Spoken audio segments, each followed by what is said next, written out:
जय श्री कृष्णा। राधे राधे। आज हम सुनेंगे जेठ मास कथा के 22वें अध्याय की कथा। बोलिए कृष्ण भगवान की जय हो, विष्णु भगवान की जय हो। सभी ऋषि कहने लगे, हे स्कंद जी, अब आप भगवान विष्णु के आराधन कर्म का वर्णन कीजिए, जिसके करने से भगवान संतुष्ट होते हैं और अभिष्ट वस्तु प्रदान करते हैं। भगवान लक्ष्मीपति संपूर्ण जगत के स्वामी हैं। यह चराचर जगत उन्हीं का स्वरूप है। वे सभी पाप राशियों का नाश करने वाले हैं। वे भगवान श्री हरि किस कर्म के करने से प्रसन्न होते हैं, वह सब हमसे वर्णन कीजिए। ऋषियों की बातें सुनकर स्कंद जी कहने लगे, हे ऋषियों, धरणीधर भगवान ऋषिकेश भक्ति से ही वश में आते हैं, धन से नहीं। भक्ति भाव से पूजित होने पर श्री विष्णु सब मनोरथ पूर्ण कर देते हैं। अतः हे ब्राह्मणों, चक्र सुदर्शनधारी भगवान श्री हरि की सदा ही भक्ति करनी चाहिए। जल से भी पूजन करने पर भगवान जगन्नाथ संपूर्ण कलेशों का नाश कर देते हैं।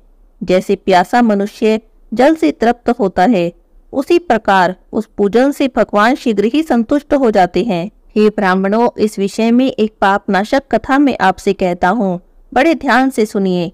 इस कथा में महर्षि गौतम के साथ राजा रुक्मांगद के संवाद का वर्णन है।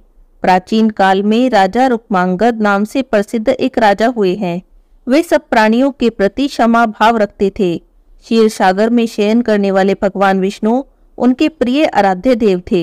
वे भगवत भक्त तो थे ही, सदा एकादशी व्रत के पालन में तत्पर रहते थे। राजा रुक्मांगद इस जगत में देवेश्वर भगवान पद्मनाभ के सिवा किसी और को भी नहीं देखते थे। उनकी सर्वत्र भगवत दृष्टि थी। वे एकादशी के दिन हाथी पर नगाड़ा रखकर बजवाते और सब और घोषणा कराते कि आज एकादशी तिथि है। आज के दिन 8 वर्ष से अधिक और 85 वर्ष से कम आयु वाला जो मंदबुद्धि मनुष्य भोजन करेगा, वह मेरे द्वारा दंडनीय होगा। उसे नगर से निष्कासित कर दिया जाएगा।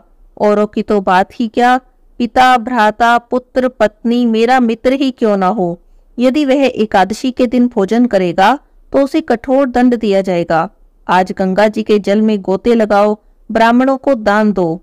हे द्विजवरों, राजा की इस प्रकार आज्ञा करने पर सभी लोग एकादशी व्रत करके भगवान विष्णु के लोक में जाने लगे। स्कंद जी कहते हैं, हे ऋषियों, इस प्रकार वैकुंठ धाम का मार्ग लोगों से भर गया। उस राजा के राज्य में जो भी कोई मृत्यु को प्राप्त होता, वह भगवान विष्णु के धाम में चला जाता। हे ऋषियों, सूर्य नंदन प्रेतराज यम दयनीय स्थिति में पहुंच गए। चित्रगुप्त जी को भी उस समय लिखने पढ़ने के काम से छुट्टी मिल गई। लोगों के पूर्व कर्मों के सारे लेख मिटा दिए गए। मनुष्य अपने धर्म के प्रभाव से क्षण भर में ही वैकुंठ धाम को चले जाते। संपूर्ण नगर सूने हो गए। कहीं भी कोई प्राणी पापी नहीं रह गया। 12 सूर्यों के तेज से तप्त होने वाला यमलोक का मार्ग जैसे नष्ट सा हो गया था। सब लोग गरुड़ की पीठ पर बैठकर भगवान विष्णु के धाम को चले जाते। मृत्युलोक के मानव एकमात्र एकादशी को छोड़कर और कोई व्रत आदि नहीं करते थे। नरक में जैसे सन्नाटा सा छा गया था। तब एक दिन नारद जी ने धर्मराज जी के पास जाकर कहा। नारद जी बोले, धर्मराज जी, नरक के आंगन में अब किसी भी प्रकार की चीख पुकार सुनाई नहीं देती है। आजकल लोगों के पाप कर्मों के लेखन भी नहीं किए जा रहे हैं। क्यों चित्रगुप्त जी मुनि की भांति मौन साध कर बैठे हैं? क्या कारण है कि आजकल आपके यहाँ माया और दंभ के वशीभूत होकर दुष्कर्मों में तत्पर रहने वाले पापियों का आगमन नहीं होता है? महात्मा नारद जी के ऐसा पूछने पर धर्मराज जी ने कुछ दयनीय भाव से कहा, हे नारद जी, इस समय पृथ्वी पर जो राजा राज्य कर रहा है, वह पुराण पुरुषोत्तम भगवान ऋषिकेश का भक्त है। राजा रुक्मांगद अपने राज्य के लोगों को नगाड़ा पीट कर सचेत करता है। एकादशी तिथि प्राप्त होने पर भोजन न करो। जो मनुष्य उस दिन भोजन करेंगे वे मेरे दंड के पात्र होंगे। अतः राजा की आज्ञा से सभी लोग एकादशी संयुक्त द्वादशी व्रत करते हैं। हे मुनि श्रेष्ठ, जो लोग किसी भी बहाने से एकादशी संयुक्त द्वादशी को उपवास कर लेते हैं, वे दाह और प्रलय से रहित होकर वैष्णव धाम को जाते हैं। सारांश है कि एकादशी संयुक्त द्वादशी व्रत के सेवन से सभी लोग वैकुंठ धाम को जा रहे हैं। ये नारद जी, उस राजा ने इस समय मेरे लोक के मार्ग का तो लोप सा कर दिया है। अतः मेरे लेखकों ने लिखने का काम भी बंद कर दिया है। हे महामुने, इस समय में काठ के मृग की भांति निश्चेत हो रहा हूँ। इस तरह के लोकपाल पद को मैं त्याग देना चाहता हूँ। अपना यह दुख ब्रह्मा जी को बताने के लिए मैं ब्रह्मलोक में जाऊंगा। किसी कार्य के लिए नियुक्त हुआ सेवक काम ना होने पर भी यदि उस पद पर बना रहता है, बेकार रहकर स्वामी के धन का उपभोग करता है, वह निश्चय ही नरक में जाता है। स्कंद जी कहते हैं, हे ब्राह्मणों, ऐसा कहकर धर्मराज जी देवऋषि नारद और चित्रगुप्त जी के साथ ब्रह्मा जी के धाम में गए। वहां पर उन्होंने देखा कि ब्रह्मा जी मूर्त और अमूर्त जीवों से घिरे बैठे हैं। वे संपूर्ण वेदों के आश्रय, जगत की उत्पत्ति के बीज और सबके पर पितामह हैं। उनका स्वतः ही प्रादुर्भाव हुआ है। वे संपूर्ण भूतों के निवास स्थान और पापों से रहित हैं। ओंकार उन्हीं का नाम है। वे पवित्र पवित्र वस्तुओं के आधार हंस और दंभ कमंडलु चिन्हों से युक्त हैं। अनेकानेक लोकपाल और दिक्पाल भगवान ब्रह्मा जी की उपासना कर रहे हैं। इतिहास, पुराण, वेद सकारात्मक रूप में उपस्थित होकर उनकी सेवा कर रहे हैं।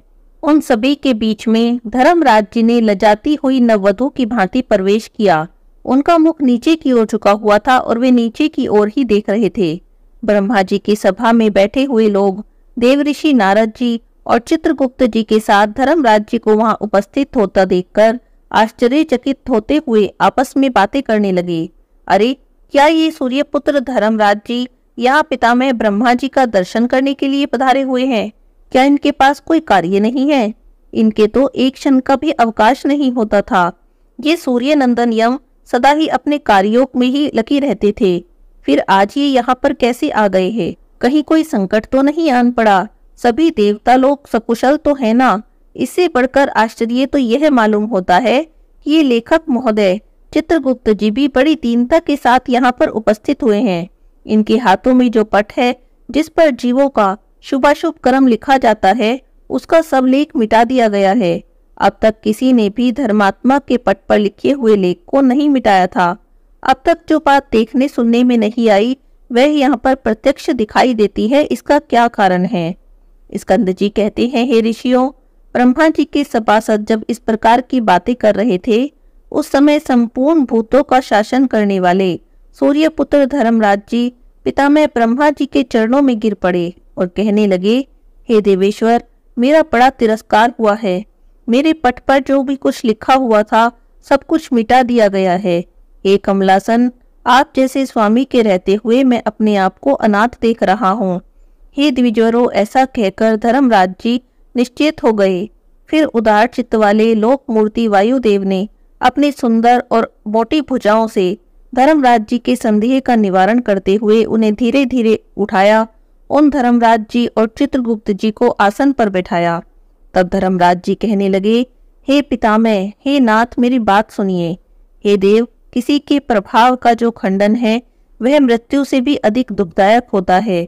हे कमलासन, जो पुरुष कार्य में नियुक्त होकर स्वामी के आदेश का पालन नहीं करता किंतु उससे वेतन लेकर खाता है, वह काठ का कीड़ा होता है। जो लोभवश प्रजा और राजा से धन लेकर खाता है, वह कर्मचारी 300 कल्पों तक नरक में पड़ा रहता है। जो अपना काम बनता और स्वामी को लूटता है, वह मंदबुद्धि मानव 300 कल्पों तक घर का चूहा होता है। जो राजकर्मचारी राजा के सेवकों को अपने घर के कामों में लगा देता है, वह बिल्ली बनता है। हे देव, मैं आपकी आज्ञा से धर्म पूर्वक प्रजा का शासन करता हूँ। हे प्रभु, मैंने मुनियों और धर्म शास्त्र आदि के द्वारा जो भली भांति विचार करके पुण्य कर्म करने वालों को पुण्य फल से और पाप कर्म करने वालों को पाप के फल से संयुक्त किया है। कल्प के आदि से लेकर जब तक आपका वह दिन पूरा होता है, तब तक आप ही के आदेश के अनुसार मैं सब काम करता हूँ और आगे भी करता रहूंगा। किंतु राजा रुक्मांगद ने मेरा महान तिरस्कार किया है।